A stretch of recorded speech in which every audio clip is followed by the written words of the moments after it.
close to YouTube. Got it. Hi, everyone. Happy Monday, and welcome to Star Wars Rebels Revisited. Happy pre-Mando Monday.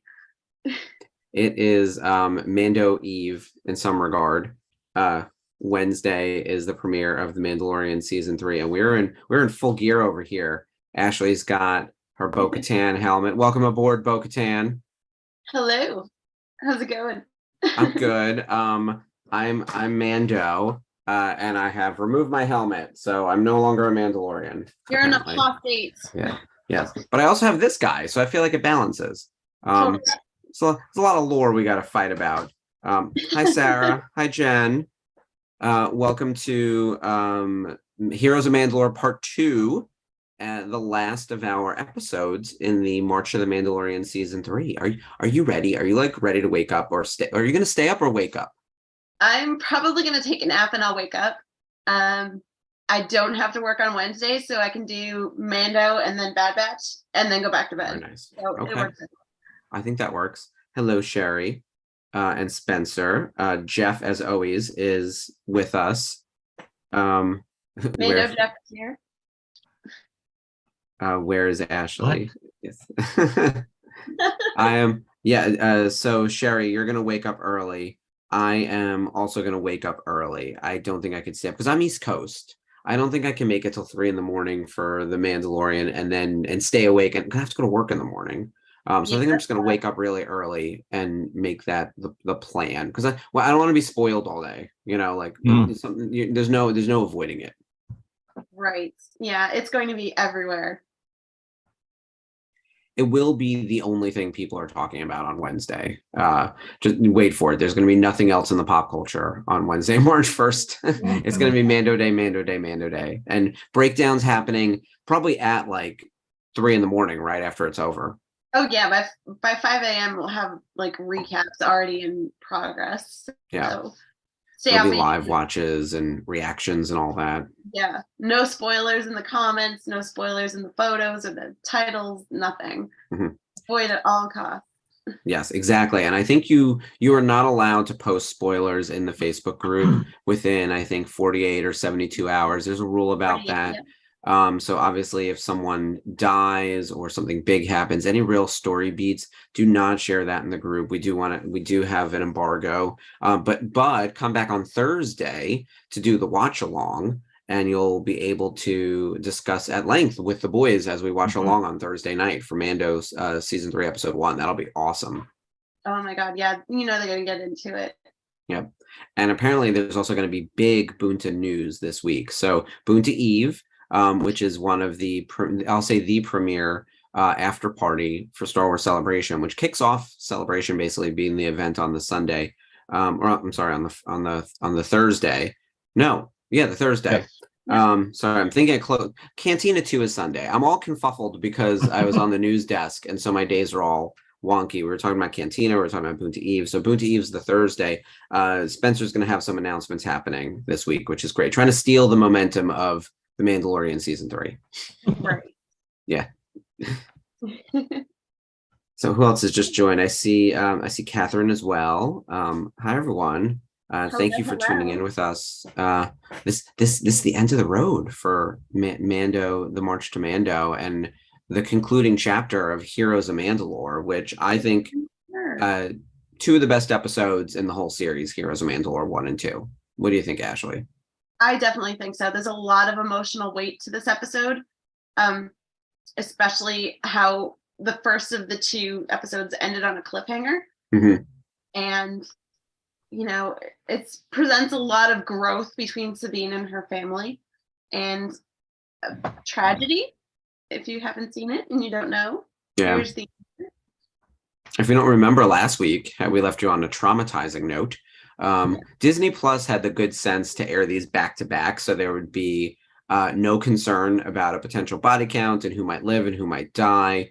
They were running, I think season 4, they ran a lot of double episodes, but season 4 debuted with a 2-parter, which they sometimes do anyway. And so there was no waiting, there was no concern, there was no speculating. It just goes right into part 2.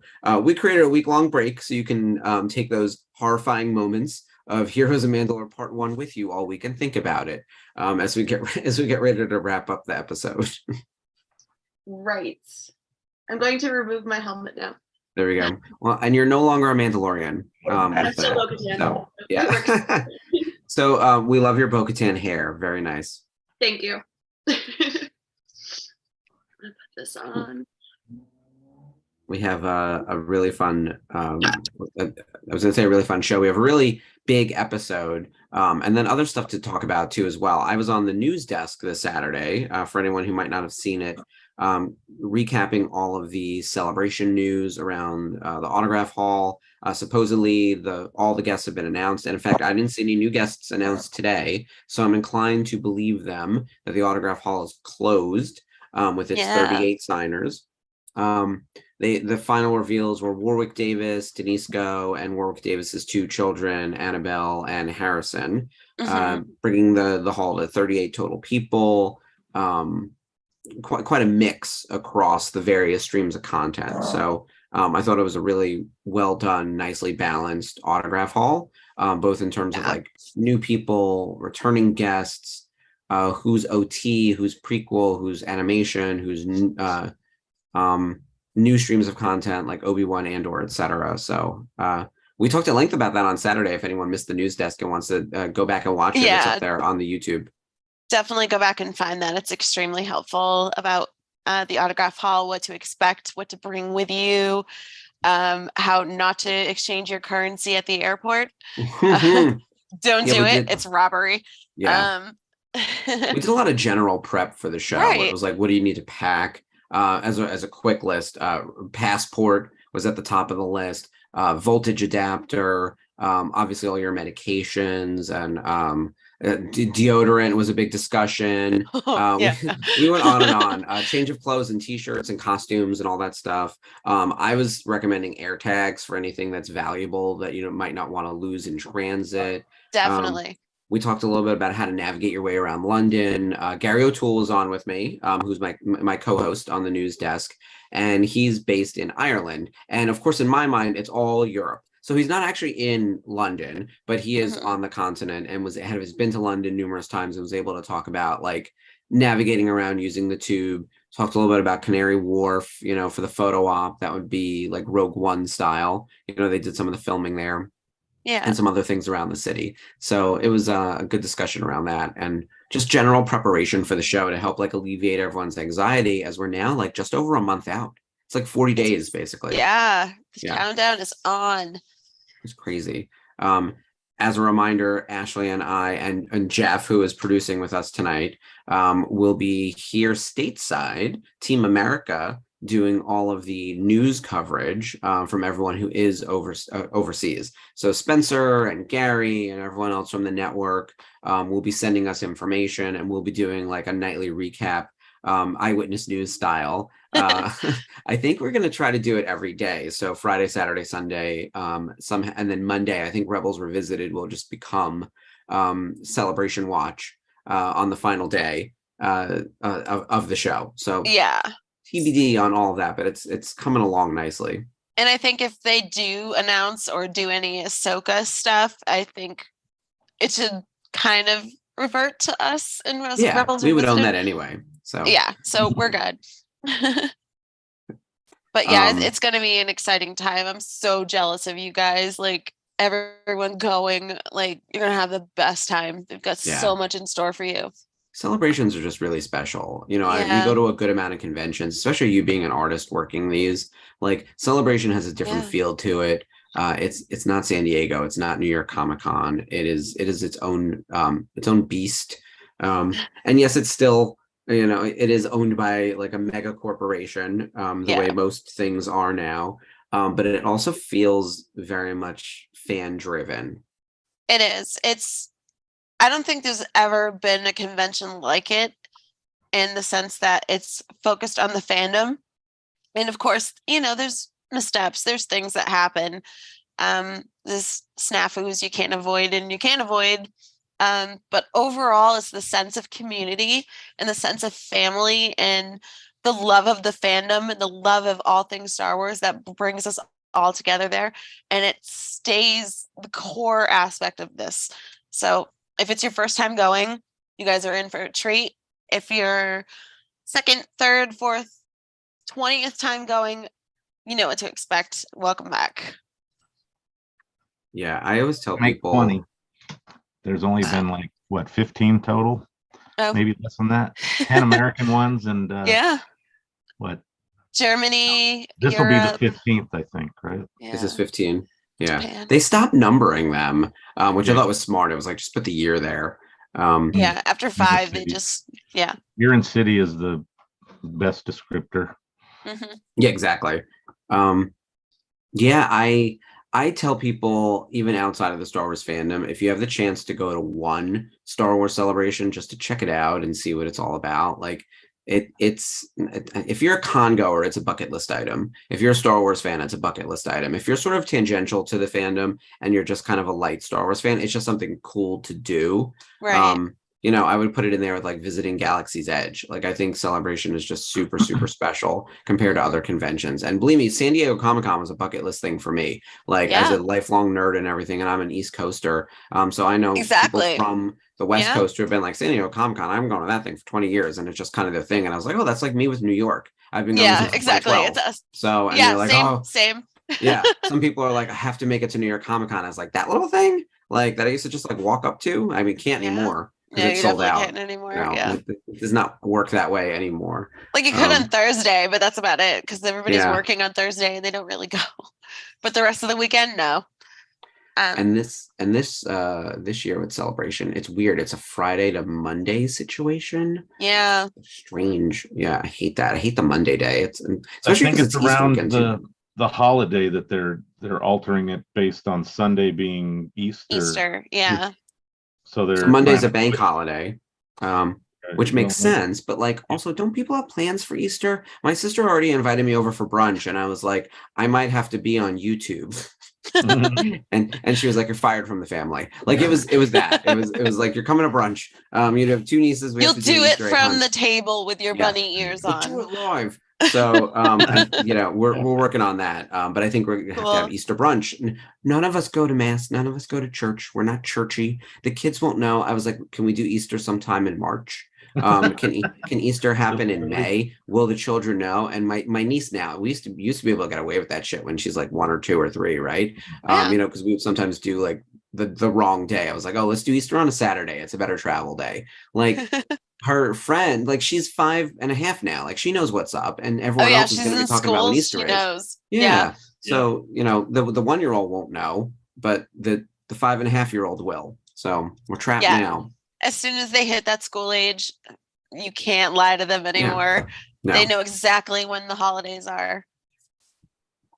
Yeah. So I don't know. We'll see what happens. You know, on Celebration weekend, aka Easter weekend. So let's ask everyone in the chat before we get going into the episode, what we would like for you guys to do today. It's not, we won't call it homework, but our activity as we're going through the episode is to really think about with the Mandalorian starting in the next like 48 hours, less than that, right? Like we're one evening, we're 2 sleeps away, sort of, but we're like 30-ish hours away from the premiere of the Mandalorian. Who do you want to see? What do you want to see? You know, what would get you really excited in a first episode, like bringing us back to the series? It's been a little while since we've spent time with Mando and Grogu. You know, they popped into Book of Boba Fett, but they haven't been like the show itself. The finale was 2 years ago. Like, it's been a minute. I can't believe it's been that long. Yeah. I really can't. It's gone by so fast, so fast. ABC and FX re-aired season 1, episode 1 of The Mandalorian this weekend. So I got to watch it with my uncle.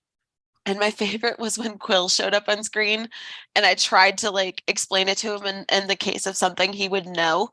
Like, hey uncle, see that little person up on that creature riding the creature? And he's like, yeah.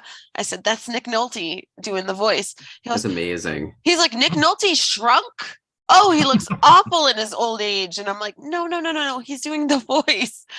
And the actress inside the suit as the little the creature. I didn't want to confuse him with the actual term for what Quill is, but I said the woman inside the suit is also amazing. So I was like, his name Yeah, is we love Quill. Misty. Yeah, Misty Rose's friend of the VCN. We love her. But trying to explain to him that that wasn't Nick Nolte was hilarious. And then as soon as he saw Grogu in his little pod, he's like, "Oh, that's that baby Yoda thing you have over there on the mantle." I'm like, "Oh, I love my uncle. He's 86 and I'm starting to get him into like modern Star Wars, and I Yeah. think he's liking it." Well, he So said he loves Ant-Man. This is the same uncle, right? Yes. Yeah. Yes. So I That's told him awesome. the guy that directed Ant-Man directed an episode and he wants to see it. So we have to get there. That's your way in. Yeah. Yes. It's the Trojan horse, just like Baby Grogu. Yes. You know, pulling in all these light fans, and now they're obsessed with the Mandalorian because they're obsessed with Baby Grogu. Yeah. We talked about this on the news desk, but Pedro Pascal referred to Grogu as Baby Yoda recently on the Graham Norton show, and it was all over Twitter, and it was very funny because he's doing quite the circuit of media. I have not seen someone do. It is every talk show that whatever talk show you could get on, that man is on. Like, it is crazy. Between this and The Last of Us, I don't know who's actually paying for his promotion. It seems like The Last of Us had him out there during the first few episodes, and then it just rolled neatly into Mando, and so they're working for each other. But this is I'm just thrilled to see Pedro Pascal on my Twitter timeline every day because he basically trends daily. It's kind of awesome. Right. And my friend Jess is like obsessed with him and sends me like little TikToks on Instagram about him. And I'm like, okay, Jess, we know you love him. Yeah, I think he's one of those like universally beloved people where, you know, he's been underrated for so long, and he finally and everyone's like, oh, this is his break. Oh, this is his break. And oh no, this is his break. And now he's like riding high at the top of like 2 major genre franchises. Like, it's kind of incredible. Yeah. Oh my gosh, he's gotten so lucky with this. Between Game of Thrones, Star Wars, and now The Last of Us, like the man knew no wrong. Also in Buffy. He did an episode of Buffy, and I didn't know that was him. Oh my god! Oh yeah, he's in a little bit of everything. He's on like Law and Order, which, by the way, who isn't? But it's still very cool. But the episode of Buffy is great because he plays a vampire, but he also gets to talk to her for quite a while. It's one of those where, like, I remember that episode. A lot of vampires get staked right away, and he has like a whole conversation with her. So they're like, he's so charming. I know. I was like, you can't stake Pedro Pascal. What's going on here? His forehead gets scary. Yeah. Oh, yeah. And what's funny is they're both Star Wars people now. That's what's so crazy. Oh my god. Yeah, I didn't even think of that. It pulls you in, the tractor beam. Yeah. I'm looking at the time. I'm keeping tabs on the comments too. We're gonna start up the episode in just a couple minutes. Yeah. And while we're doing that, we're gonna talk. You're gonna wax poetic about what we want in our Mando premiere. Oh my god, have you seen the photo going around of Bo-Katan in the background and the armor in the foreground? What is that? Tell me everything. Oh my goodness. So somebody is this a rumor, or did someone Photoshop No, it's an this? actual. I don't know if it was photoshopped or not, but it looks like a still from season 3, and you have the armor in the foreground and in the far background, but you know it's her because you see this. So it's Bo-Katan in the background. And I'm like, they're in the same room. Like, so it's on like Donkey Kong. I'm calling it now. Yeah. Well, you know my thought. It's they have to fight and then they have to team up. It's a little bit of a trope, but I'm gonna do it. I think it makes sense for the 2 of them.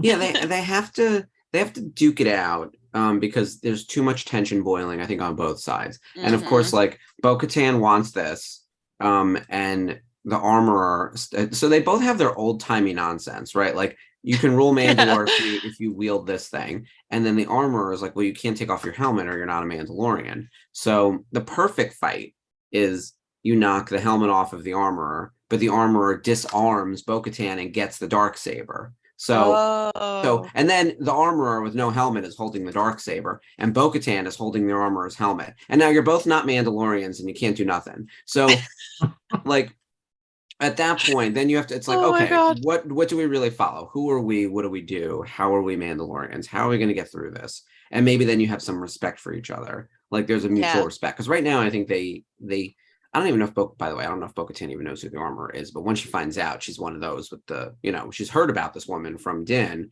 but she doesn't know who she is particularly. Right. But certainly the armorer knows who Bo-Katan is. She's said her name, and Oh, does yeah. not like her. So I want to see that fight, like, I want to see that fight, but I want to see the team up more than anything. So, And then we get a flashback of Ray Park and all his Mando. it won't be him. No, I'm just but saying. yeah, I don't think it's out of the question to see a live action Darth Maul, with a flashback. But at that point, if you're, if you're doing that kind of thing, you can shoot him from behind and use Sam Witwer's voice. Like you need it to be Sam actually more than anyone, because it's a Clone Wars thing. Any stunt dude can just come in and do that. And in fact, you probably need him to look much younger. It wouldn't surprise me if you were recasting for that reason. But yeah, I would love to see. I'd love to see Darth Maul. That'd be a really cool one. I hadn't really thought about him popping in. Like he's not on my immediate list, but I think that Darth Maul can make it in, right? Yeah. Like, what do you guys think in the comments? Would you like to see Yeah, Darth like even Maul? if it's in flashback form. Yeah. Yeah. Tell us what you want to see. Yeah, I think I would love to see Satine, of course. A live action Satine I think would be amazing. I want to see Sabine Wren. I think we're gonna see Sabine Wren. I think actually that's how we should frame this up. What do we want and what do we think? What do we think is gonna happen? What do we want to happen? I have two very different buckets. I'm just saying, Natasha's still in LA. Yeah, she could be out there. Yeah. I could see it. Well, let's get ready to queue up the episode. Yeah. And then as the episode plays, we'll talk about the Rebels action, of course, and get into our predictions and whatever else for Mando. Do you want to take us through the countdown and everything, Ashley? Alrighty. So get your Disney Plus queued up, and we're going to start in 5, 4, 3, 2, 1, play.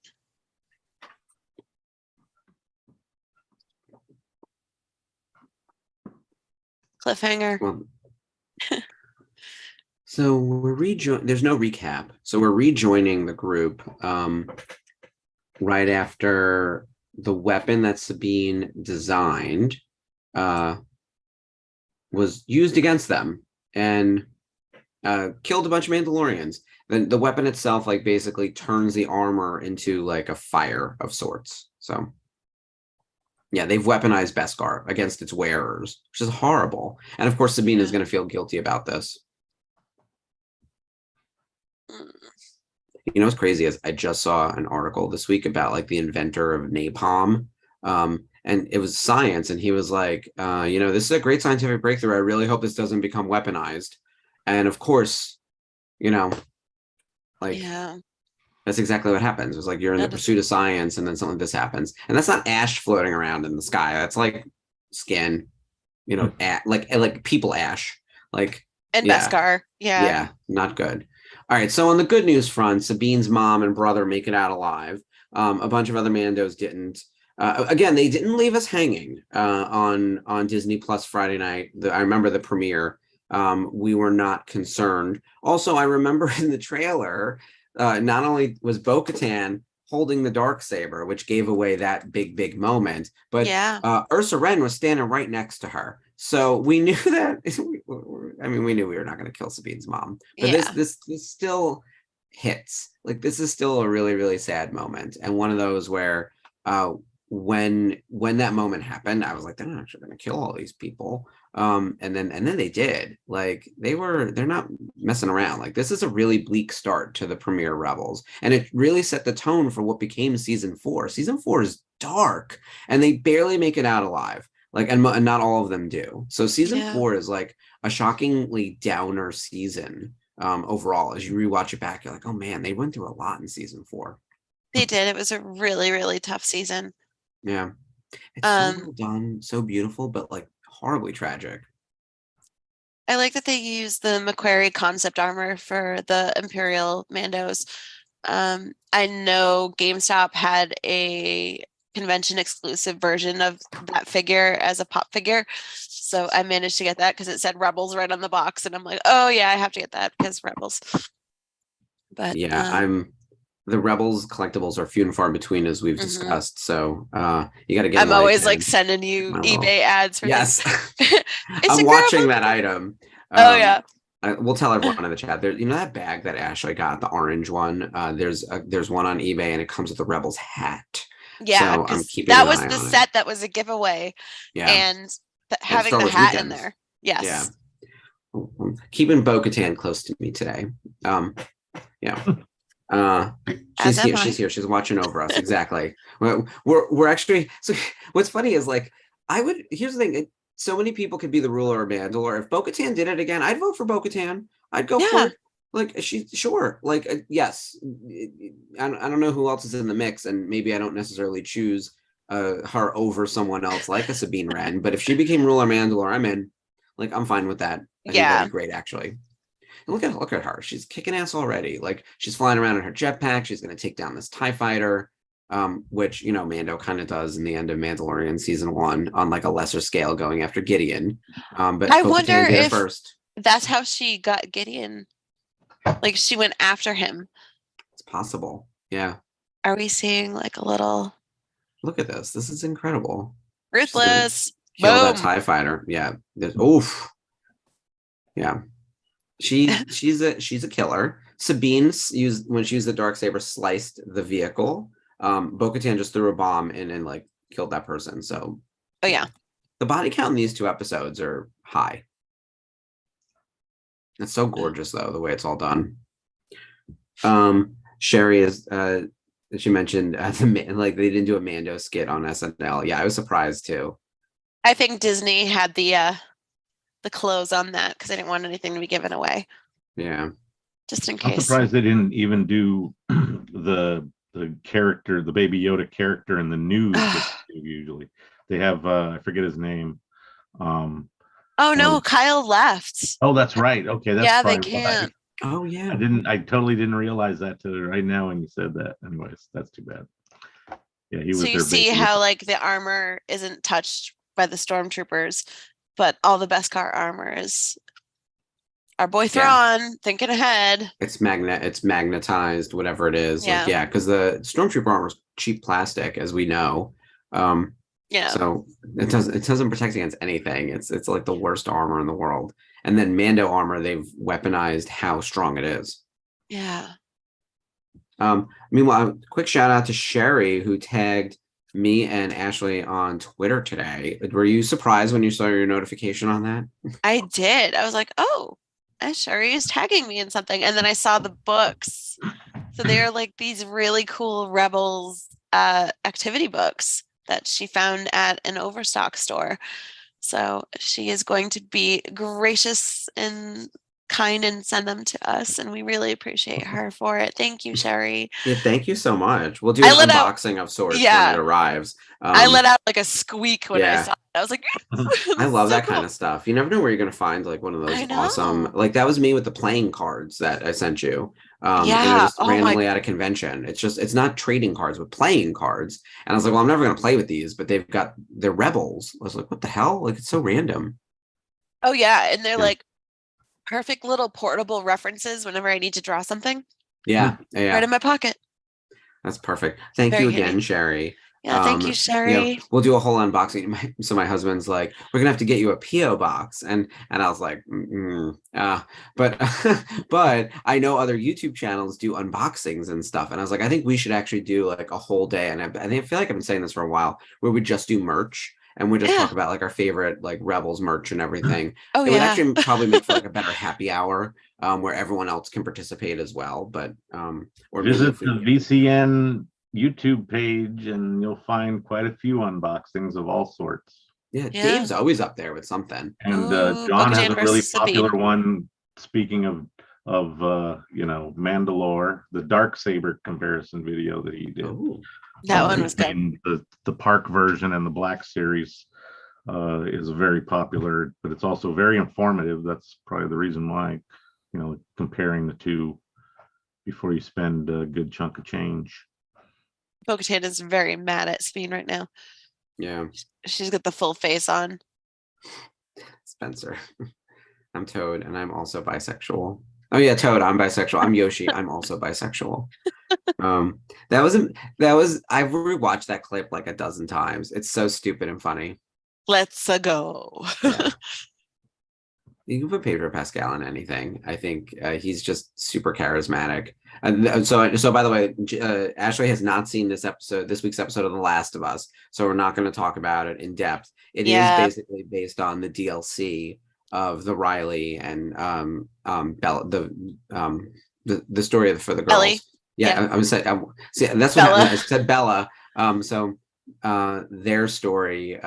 Which is a flashback story, of course. So yeah, and that's what another the bottle comic. episode, but The comic. yeah, the American comics Dreams in there too. So has got Ellie and Riley in it, so it's. I thought it was really well done. And I don't play the game, so I rely on the screen crushes of the world to tell me what the similarities and differences are and everything. But Right. I just thought the episode was spectacular.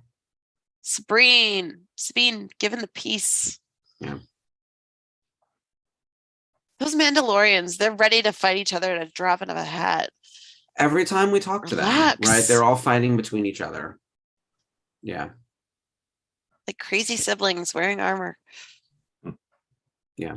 So here's the thing. And now we're finding out like really why she defected from the academy. They wanted her to weaponize something against her people. So she did the right thing. But of course, everyone is jumping to conclusions saying that she's in the wrong. And she's been treated like a deserter and a traitor and all this stuff for the past however many years. It put her family in all that peril, which we watched in our March to Mando season 3. And now the truth is sort of finally coming out and people are going to rally behind her. Okay. Bo-Katan just had her pinned against the wall and was in her face, and now she's defending her. No, I think she knows that she's going to use Sabine to whatever end she could get, right? Mm-hmm. Yeah, Bo-Katan's not particularly trusting, and I don't necessarily 100% trust Bo-Katan. Yeah, but also, like, she's going to send Sabine in to infiltrate, and if Sabine succeeds, yay, and if she dies, oh well. Like, that's kind of the way I think Bo-Katan is playing it, and I'm kind of on board at that. And, Sabine did do this, and even though it wasn't her fault, she does have to go try to fix it, and she's probably the most qualified person to fix it. So there's your leverage. Yes, Sarah, infighting is the most irritating part of the Mandalorians. I agree. They're like, it's like being at a family gathering, like constantly, except it's an entire planet of a family all fighting amongst themselves. Sarah, I forgot to like your comment earlier with no mall. He did temporarily rule Mandalore at some point. So if we ever do like a listicle of the rulers of Mandalore, he makes it on. But we don't necessarily need him in the Mandalorian. I do think it's going to come out, though, that like everyone's got baggage. Bo-Katan was a Maul supporter, right? The Armorer has horns on her helmet now and is part of the cult. All of them have a problem of some sort, least of all Din Djarin, though. Like, Din is actually probably the most normal one out of all of them. He just doesn't want it. Grogu is a Jedi first, I would say, or they would think he's a Jedi first. So it's hard to tell, like, who should really be the rightful ruler. Even Sabine Wren, former imperialist, the one who designed the Duchess weapon, she was out on her own doing her own thing. It was never really a Mandalorian all that long, right? She lived on the Ghost. All of her formative years were either at the Empire Academy or a part of the Ghost. She's never lived in the Mandalorian system or really learned the ways, like, traditionally. Like, her brother, therefore, would almost seem more qualified. Could you imagine that fight? Like, we all know and love Sabine, and if someone was like, well, the brother should be in charge. Yeah. No, he's a sheep. Yeah. I love the little conversation that Fen Rao and Bo-Katan have about Sabine. And they both put their faith in her, which is surprising because, like I said, Bo-Katan just had her pinned against the wall and was screaming in her face. So she believed her, though. Like, she could tell when someone's lying. Yeah. I like that they're teaming together. Helmet. There's so many helmets in this episode, and I'm loving it. Like, I want all of them. We're in a good helmet zone. That for 2023, one of my big priorities is getting more and more Mandalorian items into the De Novo catalog. Including helmets. We actually have, because it is almost Mando Eve, we have a big thing happening on the Denuo Nova website on Wednesday. So I can't reveal all the Exciting. specifics, Yeah. but if you tune into denuonova.com at 12 noon Eastern, we will have a new product, and there will be a Mandalorian related event, campaign, promotion, etc. happening, Wow. which is very exciting. So we are So celebrating exciting. in a big way. Oh man, I can't wait to see what it is. Yeah, it's going to be fun. Oh, there it is. What is Yeah, up it with the just looks like a Empire with building round weapons and big doing turret stuff with kind of thing. Yeah. No, they're caught in it though. Oh I do love her no. signet with the owl. Yeah, the convoy. Yeah. And there's T-Bar. Yeah, T-Bar Saxon.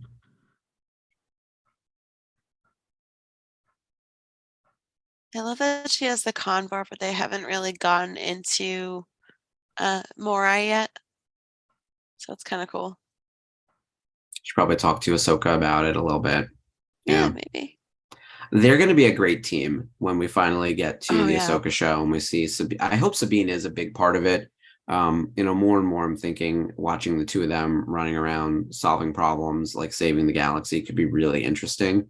I don't know what the show is going to be. They don't seem to want to tell us. I feel like it's going to be at Celebration when we finally get the big reveal. One as to when it's coming out and what the premise is more than anything else, and maybe a little flavor in like a teaser. Yeah, that'd be cool. I love how like that trooper has a sudden change of heart. Like if she makes it more powerful, what's to stop the Empire from using it against all Mandalorians? And that's what they do. Yeah.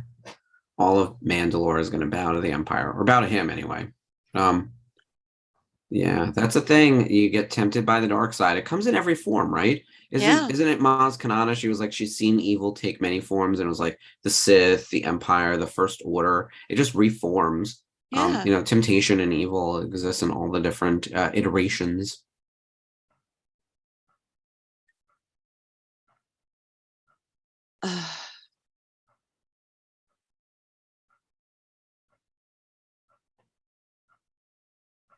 Now, Ezra has a Mandalorian jetpack. Probably made a Beskar. Actually, Kanan's got it now. So how is that not affecting them? Oh, I don't think they were in the blast range, right?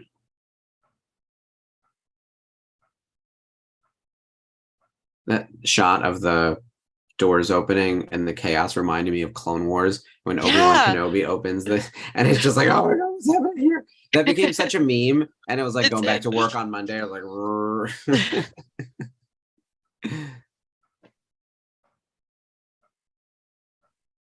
this is a great action scene. Oh yeah, and a nice amount of Mandalorians flying around, which I think we're going to see a lot of in Mando season 3, like rockets without a doubt. everywhere. Yeah. Filoni loves those Mandos. I'm seeing from Spencer another announcement. So Cantina 2, which is the Sunday night event, has Julian Glover and Kenneth Colley. Those are two Imperial officers, OT Imperial officers. I actually brought both of them to Celebration 2019, and they've signed autographs for years for Topps, and of course at many other official events, and they've been to numerous celebrations. So, and they're part of the original trilogy. So if you're able to go to Cantina, the guest list is shaping up. Paul Casey was also announced. And we already know Mike Quinn is going to be there. So it's looking like it's going to be a fantastic event. Oh, yeah. So much FOMO. It's going to be huge. Oh, boy. He just said it could bring peace. The difference between peace and control seems to be like the villains think they're the same thing, right? Like that's the situation. You keep using that word. I don't think you know what it means. Yeah, exactly. Stop ruining the pretty armor that I want really bad.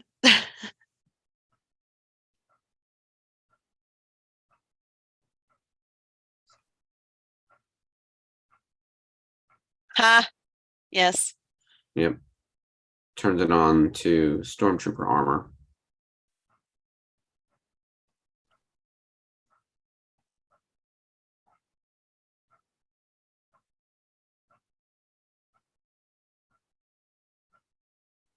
Dark She side could moment for easily- Sabine. Yeah, she could easily kill them here.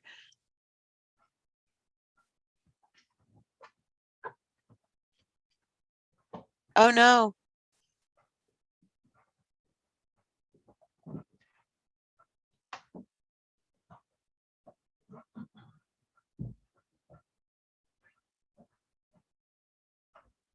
Ouch. Yeah, that can't be good. At the very least, you have internal organ damage.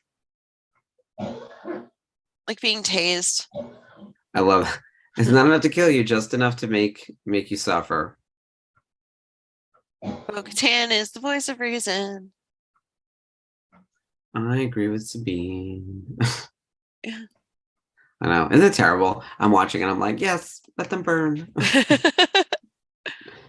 There's a means to an end sort of philosophy on this. You can't let them live though. I mean, that's the problem. Like you really can't. Like we're at war here. Where are you gonna hold these prisoners? I don't have a jail. I don't have a Yeah. floating jail. You're I mean, gonna you put him should in a destroy brig. you should destroy the weapon because they will then fix it and it'll be targeting Mandalorians again. But you should at least kill all these people. Like do something useful. Get it, girl. Yeah. Break that stuff. Yeah, also slice his head off. Yeah. Yeah, so Sabine and Bo-Katan thankfully didn't need saving, which I appreciate. And are gonna blow up the whole station. So yep, yeah, she just said it. Boom. Helmets on, let's get out of here. And Ezra's like, and I was here too. Ezra did nothing this episode. This has been amazing. He was there. He gets zapped in the brain by wearing that helmet. But He was the wasp of this iteration. I was watching another review of Ant-Man or whatever, and they were like, Michelle Pfeiffer was incredible, Jonathan Majors was spectacular, Ant-Man as charismatic as ever, Wasp was there, and then they're on to like no, and but it's not she's the her- it's not her CEO fault. now. It's like they just She's- really I she's think they doing- cut all her scenes. Like Yeah. she's not in the movie. Like she's there. I mean, they filmed footage of this woman playing this character.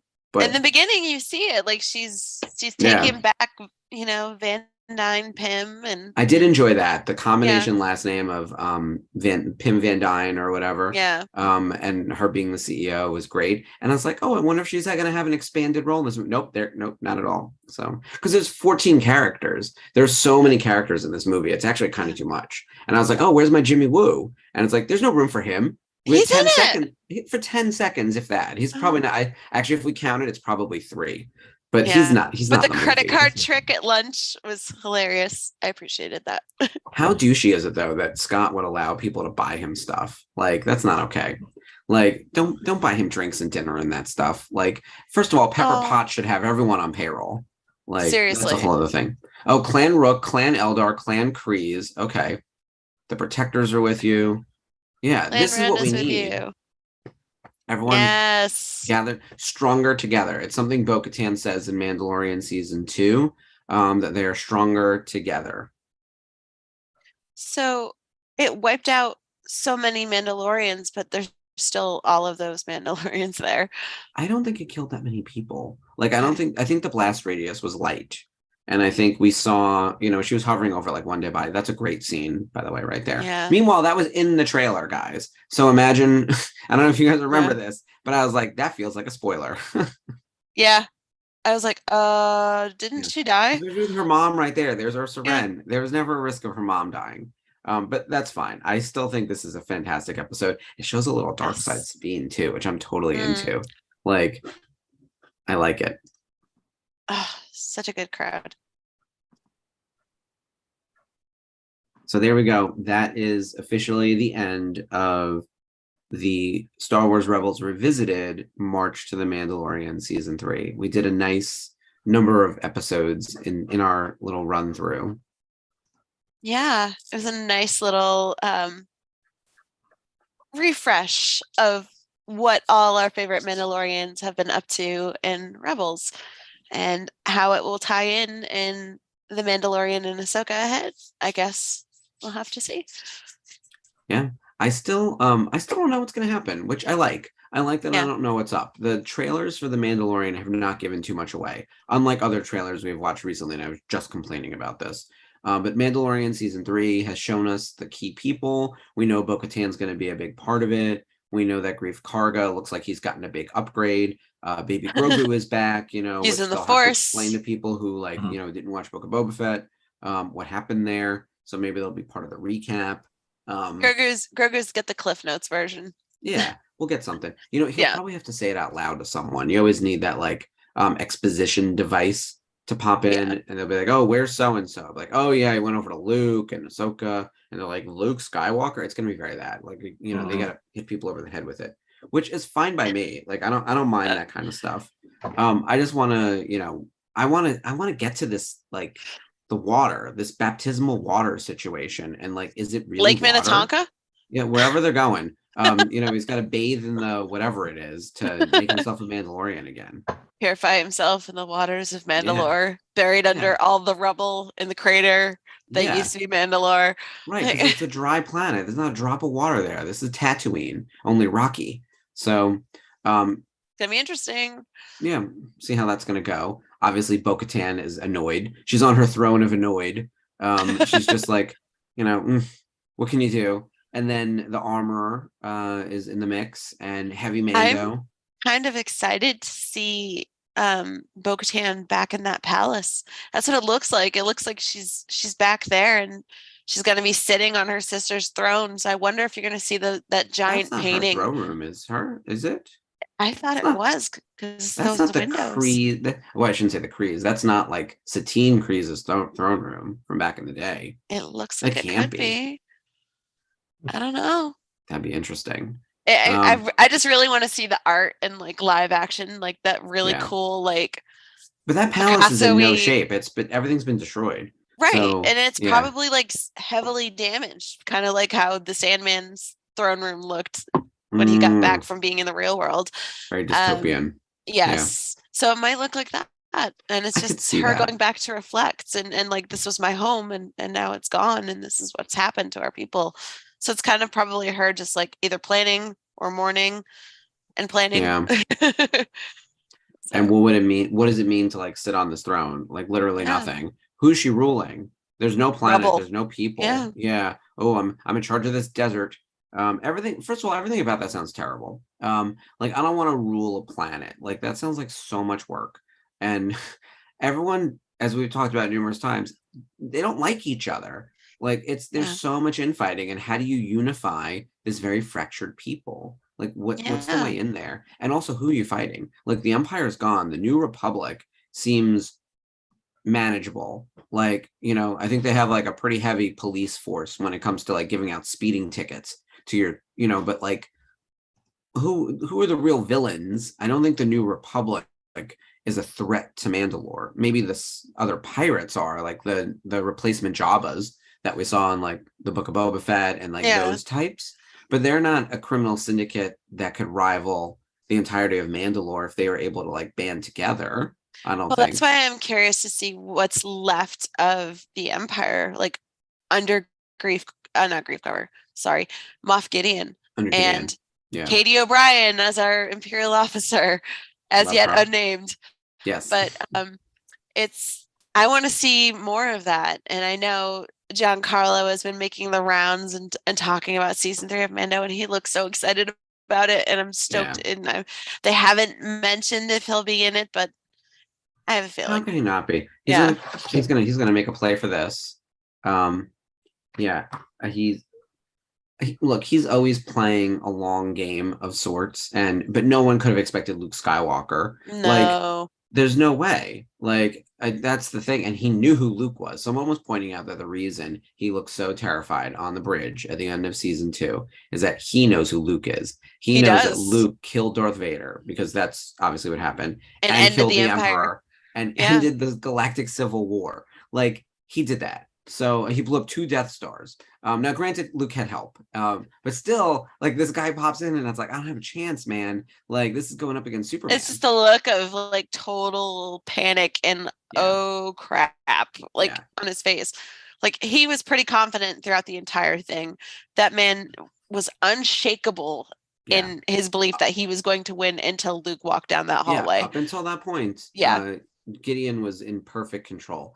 Even when he first arrived at the end of Mando season 1, was it episode 7 or whatever? Like, and Yeah. he knows things about all of the participants. Like, he's ready to smoke them out. Like, and he's got no powers or anything. He's just like the guy in charge. He looks like a paper pusher. And then it turns out, I guess he goes 100, as we heard from the stunt guys. Don't mess with Giancarlo in real life. He will come at you with the dark saber.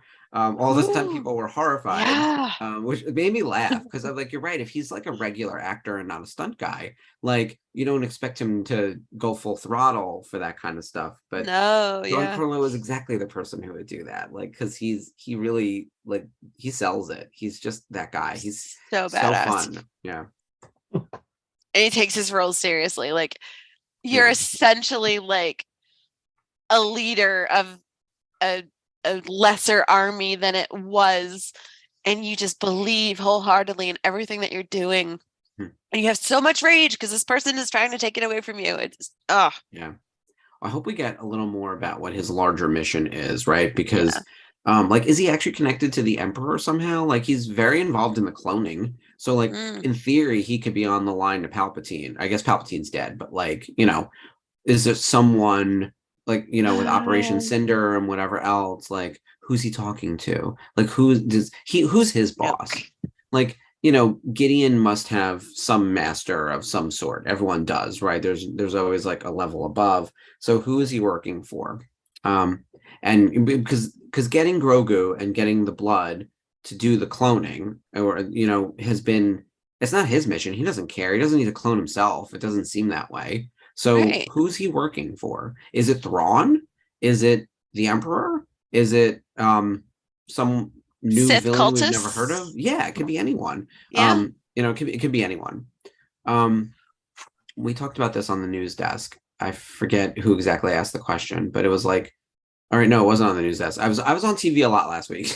We had this show, the news desk, and I was also on a podcast called the Sith Cast. And if anyone didn't see me post about it, I had a really fun time talking to those guys. PJ, who's one of the members of our group, actually wants to have you on as well. Oh, that'd be 'cause awesome. I talked a lot about Rebels Revisited, and they're big Rebels fans Yeah. over there, and they want to get to know you as well. So you have an open invitation to the show, and we have to just Oh, figure out when we can fantastic. go do it. I was on with them So for like an excited. hour and a half, and then stayed for another half an hour after the show. Like, it was a long conversation. They were great, super fun. Oh, yay. We had a lot of fun talking about Rebels and all things Star Wars, and a lot of Denuo Nova also. So if you're interested in my work, it was actually a work interview kind of thing where we were like mostly there to talk about Denuo, but you know how that goes. Like, we were talking about Rebels like the whole time. But on that It's all show, of the things. Yeah. yeah, we were talking about, who could pop into Mando season 3 that would have the same impact of like a Luke Skywalker. And I don't think there's an answer to that. Like, I don't think anyone could come in that would top Luke as the reveal at the end of season 2. Like, I don't think you're topping that. On a grand scale, no, because Luke is multi-generational love. Yeah. Like, for the Face last of the franchise. 40 plus years, he's been our hero. So to have him show up to save little baby Grogu is like, it's everything you want in Star Wars. It's complete fan service, and I was completely here for it, as was 99.9% of us. But as far as like the things that would mean the most to me if it happened, if anybody showed up and just had like a giant like pop reveal, Sabine Wren would be it. Sabine, yeah. Yeah. My number one is Sabine. I don't care what time it is. You probably want to turn your phone off or your ringer off at least. I'll be like, just hear me like losing my mind. But yeah, if our girl shows up at all this point in the season. Yeah. I'm almost expecting she'll be there because there's a lot of Mandalorians. Yeah. I threw out to them one that I thought, also, I think Luke is the pinnacle. I do think there are other important, like interesting ones or important ones, or could be big ones that would have big impact. I said Ben Solo. I said, I think there's a capability that, like, Han and Leia just got married at this point, or will have just been married, and maybe they just had the kid. I'd have to do the quick math there. But like, he's going to go to Luke's school eventually, at what point do we meet baby Ben Solo or toddler Ben Solo or young child Ben Solo who has to go train with Uncle Luke? Like, that could be interesting. I also don't know how that furthers the Mandalorian plot, though. And that's really the thing I want to make sure that we keep the eye on the prize. Like, one of the things that I thought Andor did really well and does better than the Mandalorian universe in general is that Andor uses its connectivity to other parts of Star Wars in a very thoughtful, precise, very like academic way. Right. And they lean in on educational connectivity or things that like are intellectually connected versus like, hey, look at that guy over there. Whereas like Mando's very good at being like, this is a character we've met before, let's throw them in for a side adventure. And yes, it'll further the plot along, but sometimes they're also just there to be there. It's a lot of side quests in Mando. And I'm fine Yeah. with that, by the way. I think every show Yeah. doesn't need to be the same. You know, we've talked about this, how sometimes like this show is referred to as the Jon Favreau action figure hour, which I think is a little bit like Yeah. harsh. They Yeah. meant it as like a shitty, as a, you know, like a terrible thing to say about the show. I think that's actually Yeah. really fun. And yes, get out your toys and play in the play box. But also it's a smart show. Andor's not that show, and Yeah. never is going to be. Yeah. But I don't think Mando needs just like a parade of cameos. But the ones they've done or the guest stars they've had have been good. Yeah. I don't think you top Luke though. No. Yeah. And it's again, it's because he's that number one like protagonist of all Yeah. of Star Wars.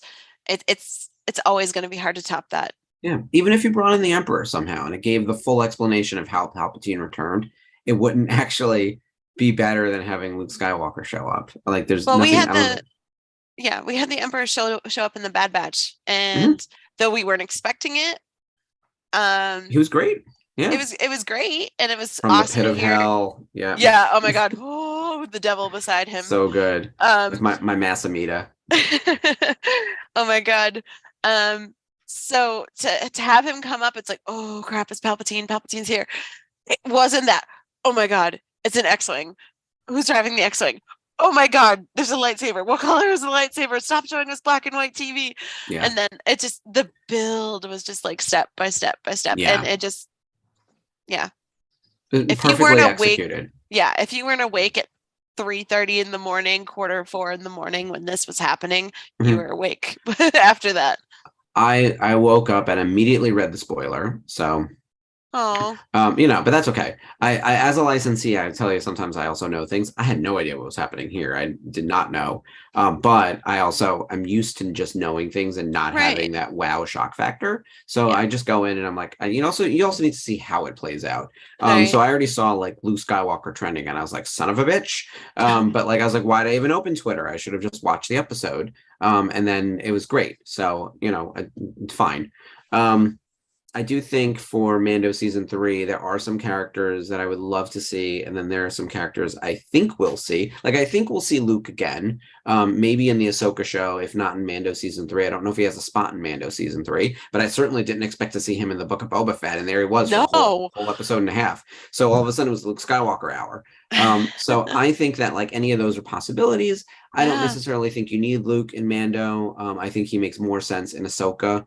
As does Anakin and Vader and Obi-Wan and everyone else, especially if we're doing World Between Worlds stuff. Yeah. You know, but for Mando, I think I expect to see Sabine Wren and I want to see Sabine Wren. Like, she's in both my buckets of like, I think high probability. Like, I very much want her to be there, and I also very much expect her to be there. And if she's there, why not bring mom and the brother?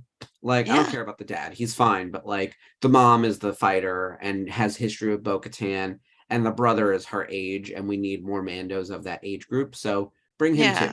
And maybe he's married and has a kid. Who knows? I don't know. I don't know his story. But like, you know, I hope he's alive. I hope they're all thriving. I hope Clan Wren is doing great. So I'd love to see them. Who do you expect we'll see?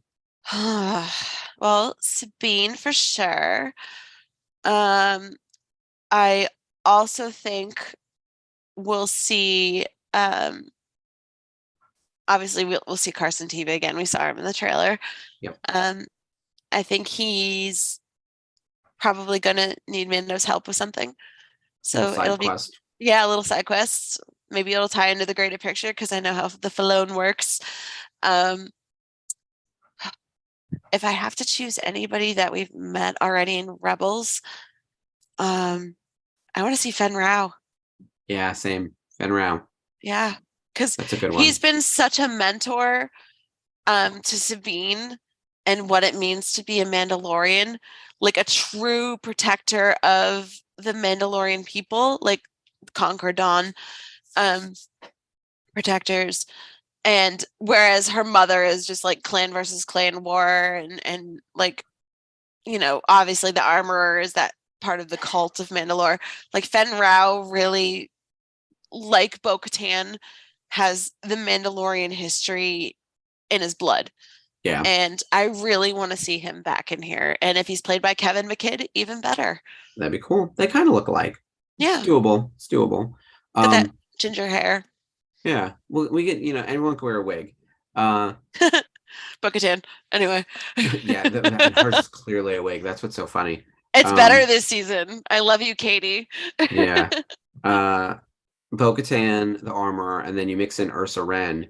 I think I've talked about that. That would be a good triple threat match as well. And Sabine doesn't need to be a part of that. Let those ladies fight. They have history, the three of them. That could be a good little fist Let them fight. squash the beef. Yeah, exactly. Squash it and then team up. That's as I keep saying. Get it off your chest. That's a strong group. Like, I think about the end of Mandalorian season 2, and it Yeah. was very organic, right? Like all of a sudden, the infiltration team were 4 women, and it was not that like, yeah, Fennec Shand. By the way, we need Fennec Shand to come back. Yes. Right as I was thinking about the scene, Sherry asked about Cara Dune. I don't think you need to explain where she went because like we have a lot of people that the Mandalorian has met once or multiple times who have then gone off and done their own thing. Like I didn't expect we would see I want to say Mayfair. Makes Mayfield. Mayfield, that's the one. Mayfield, I sorry. didn't think we would see him a second time. And and then all of a sudden there he was. And then we wrote him off in a way that like was really good closure for him. He had that amazing episode where he like throws down with the Imperial officer and then they're going to fake his death and he's going to go do his thing. I think that plenty of other people are just going to be assigned on different planets. Like even Grief Karga, who was probably the most important person in Mando's life before Grogu happened and everything, is the kind of thing where like he's off like being the mayor of this city. Like we'll probably only check in with him a couple times. He's not going to Mandalore. He's definitely not going to be there, even though he's part of Mando's inner circle. He won't be on Mandalore, but you know who could be is Fennec, because Fennec teams with Boba and they're sort of a duo, right? And so she may go. So we may get Fennec Shand and Ursa Wren and Bo-Katan and the Armorer and Sabine Wren. Like, can you imagine like all 5 of those women in the same shot? That's the Marvel shot that they were trying to manufacture without their, and Mercedes Renato. I know she's not coming back, but like, if Koska Reeves or some other equivalent lady from the crew were there, like that's not manufactured in any way. That's just organically like some of the best characters, and we want to see them all kick all the asses, right? Like, oh yeah, like more please. But yeah, that girl power moment at the end of that season 2, like honestly, like the whole time I'm just like, oh, this is awesome. Like her gun's not going off. Don't worry about it. The other 2 got it. It's good. And she just slams her gun on the ground and then starts working. And we spent a lot of time with all of those characters to get to know them. We talked about this last week, I think, about like we don't need a strong female character. We need a complex female character. Like that was kind of the thing. And they all just also happen to be like excellent at the thing they do. Exactly. Fennec Shand is probably one of the best assassins, like one of the best in the guild, right? Like, and the guild is Mando's kind of thing. We saw a little bit in Bad Batch. I hope she comes back at some point in Bad Batch, by the way. Like I forgot that she was in the in that mix for a minute. For a little bit. But also I think teaming up with Boba and surviving and getting the mod bod. Mod bod. It's kind of given her a little bit more humanity as far as like the good people around her. Before it was just like she's an assassin, she's gonna kill whoever she's gonna kill. It's no big deal. But it gave her a second chance, and watch out, bad guys. Obviously, but she's gonna protect the people that she cares about. And she's kind of formed like against her will, really. Like, I don't want to do any of this. I'm a loner. I'm a bounty hunter. This is what I do. It's like, too bad you got family now, lady. Nope. People care about we you. are You're in. huggers here, and we'll plug you in. Yeah. That's how Write down- Boba became. Like And Boba became like yeah. surprise dad. Like all these Mando dads kind of crack me up. Yeah, it's cute. And Yeah, it's a I good, love it. good thing. And All right, Sherry brought up an interesting one. Ooh, Chewbacca. yeah. Could Chewbacca Ooh. like here's the thing: if Han and Leia in theory could pop in because they're alive, Yeah. and they'd be the same age-ish of Luke. I don't know if you're gonna get Harrison or Alden, and obviously like you need a stunt person for Carrier or whatever. But if Ben Solo pops in, like my question is like how they would feed into the larger story. But again, I never saw Luke Skywalker feeding into the larger story until No. Grogu needed a Jedi, and I kept thinking Ahsoka Tano. Like that's all I went to was Ahsoka Tano, which is where Yeah. Bo-Katan sent her. So I don't know if you see Han or Orlando or Leia, but Chewbacca, like, and I feel like Chewbacca comes with Han. Maybe I would love it if we saw him. Like, I think that'd be very Yeah. cute. Why It not? Maybe he could be would. hanging out with Ben Solo, like And Uncle Chewie's there. Chrysanthemum. Yeah. Oh yeah, we have Krishantin, so maybe like you get a special phone call on like the Wookiee line, to be like, hey girl, need some help here. He could be on Tatooine, Black Krishantin, and needs like help from Chewie. There's any Yeah. number of things. I think more so than like the parade of cameos and whatnot. Like in theory, Timothy Oliphant could come back. We know Hot Deputy is dead. Oh my RIP, God. Okay. but So like, I want to know Biggie what D. happened to our beautiful Marshall yeah, Cobb Vanth. yeah, Like last time we saw him, Thundercat was doing some surgery. He was gonna have a mod bod, or at least a Yeah. mod arm. he's Like- gonna try to bond with Fennec Shand over it, and she's gonna roll her eyes at him. Because Timothy Oliphant always plays a character that has no game, despite the fact that he is like sexy as hell in real life. That's what's so Oh, funny. that hair. Like everything about him is just perfect. Yeah. As soon as he but- took off that helmet, and I was just like, "Whoa!" I just Whoa. love him. He's one of my favorite from Scream. Deadwood And there's is well, yeah. Oh, You're a Scream horror and, boy, yeah. and the Santa Clarita Diet. So that show is spectacular. So that but one, yeah, yeah. the Cobb Vanth character is also one that in theory like would owe a life debt to Boba Fett and could show up, and he's like, I've worn Mando armor before, and if he just shows up and Boba's like, oh, he's my foundling now, like, or something like that, that would be Or they hilarious. give him Mando armor. Can you Yeah, imagine if he's one 'cause he of those earned it. Mandos? Like No. Remember the chest plate? Like you Yeah. see that Mandalorian wearing Din's old chest plate? Yeah, Could that be Cobb? it's certainly possible. My feeling is like I would love to see more of Cobb Vanth. I think there's space for him, and we don't know if there's going to be a Boba season 2, but I think there's space for him in the Mandoverse in general. And I Yeah. think that he owes Boba, and if Boba is going, he will bring Fennec. Why couldn't he bring Cobb Vanth? Like that would just be fun. And I would, if I were Boba, I would be like that jerk, like to the armor or whoever else, being like, they're my foundlings. Like, let's get a signet going. Like whatever our crew is. Maybe it would be the crew it would be the Sarlacc crew. Like, because that would be the thing that he like got thrown Survivors into of the the Sarlacc, but Sarlacc, survived yeah. and then destroyed it. Yeah, they're crew Sarlacc. There you go. They've all been rescued from the trash. Like all 3 of them escaped death in Yeah. like the most crazy ways. That's what I would do.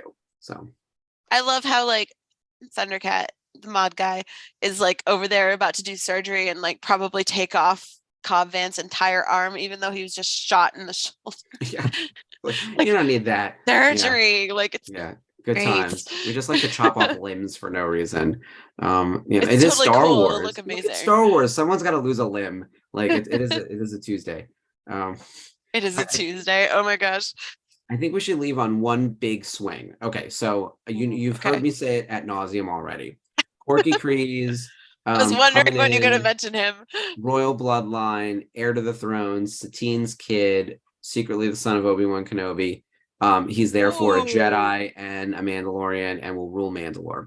Now, the odds of this happening are not happening. Like, it's that simple. This isn't going to happen. However, Yeah. in my headcanon, he arrives, like, and we all live happily ever after. I think that would be spectacular. And he's got amazing hair. Yeah, he's terrific. Yeah, I can't even fan cast like someone hot enough to play who I think like Corky Kryze will become. But I do want to see Sabine. I do want to see Tristan. I do want to see Ursa. I would love to see Ahsoka. Boba, bring in Fennec, bring in Timothy Oliphant as Cobb Vanth.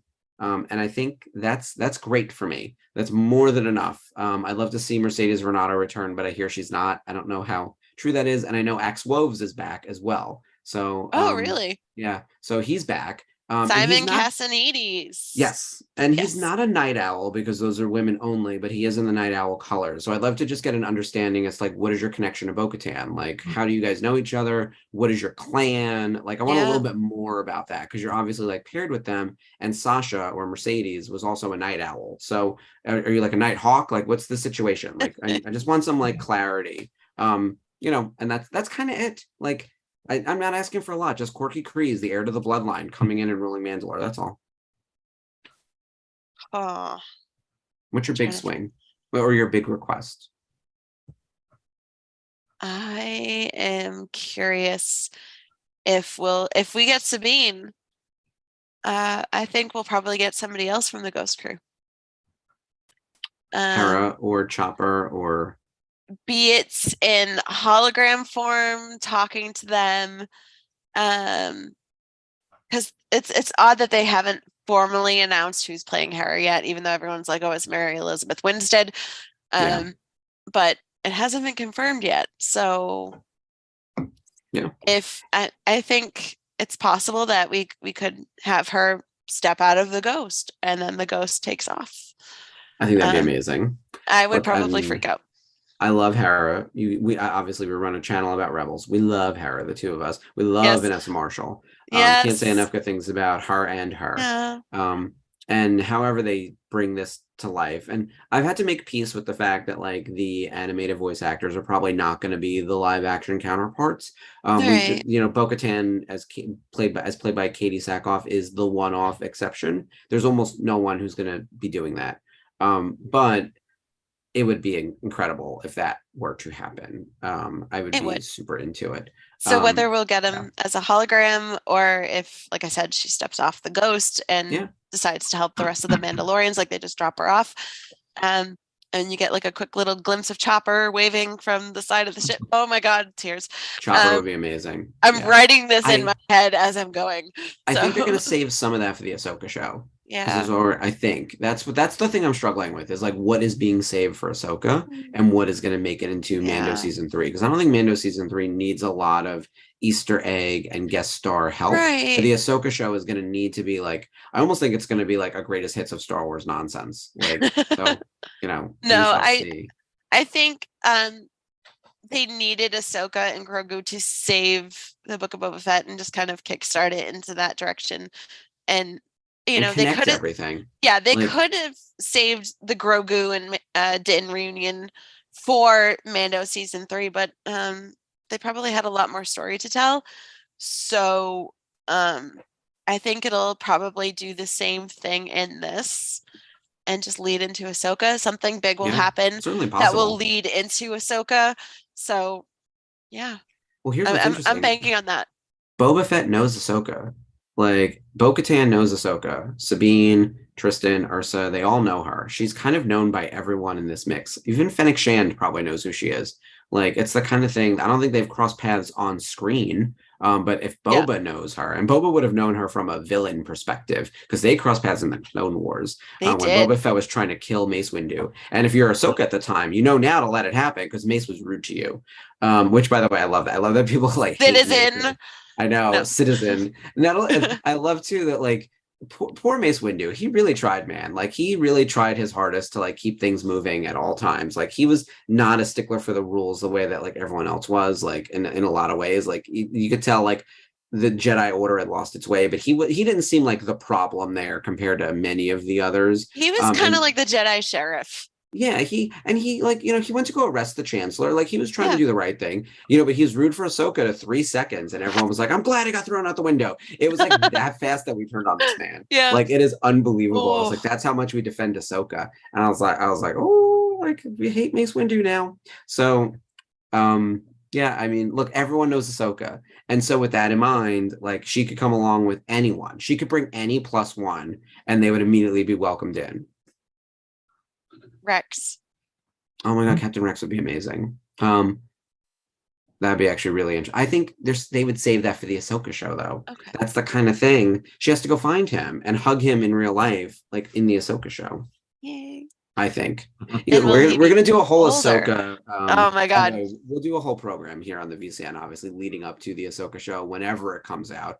Fall could mean March of 2027 at this point. So we will wait. With We Vader. can do like a live reaction of whatever footage they decide to drop about Ahsoka Yeah. and Oh, without a doubt. Yeah, have we'll me put up the sit whole here thing. being pathetic, Yeah. crying. Well, now that snotty. we've gotten all of our predictions out of the way, and we are, 30-ish hours from Mandalorian, we're going to say goodnight for tonight. But we are going to remind everyone, tune into the happy hour tomorrow for Yes. Mando Eve, where I'm sure that's all everyone's going to be talking about, and the Bad Batch watch along, which we didn't even talk about on this episode, but we'll do that next week.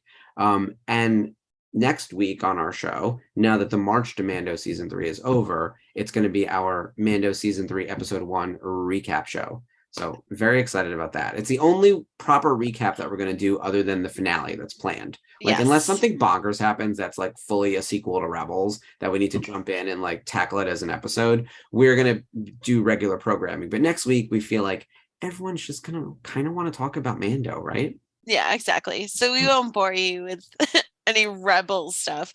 We'll let you discuss some Mando.